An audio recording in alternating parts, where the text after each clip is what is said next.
Welcome to the Hubsan H122D tutorial series. This tutorial will show you how to calibrate the aircraft gyro sensor and use the transmitter's channel trims.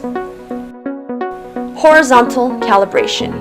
While flying, if the aircraft drifts on the horizontal plane, land the aircraft and wait for the motors to completely stop. Perform a horizontal calibration. Place the aircraft on a completely flat surface and follow the below steps. Horizontal calibration. Number 1. Hold the left stick to the right side of its socket. Rapidly and continuously wiggle the right stick left and right until the rear red LEDs flash alternately. Step 2. Calibration is complete when the LED indicators stop flashing. We recommend pilots wait 15 to 20 seconds after the calibration is complete before flying again.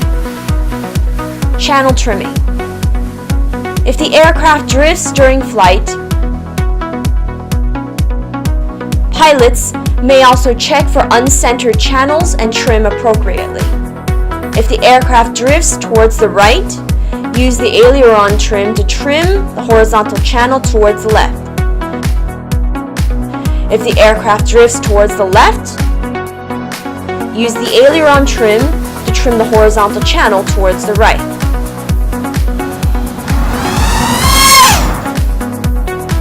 Presenting the all-new H122D. Stable performance, powerful dynamics. Embark on your racing journey today. Thanks for watching.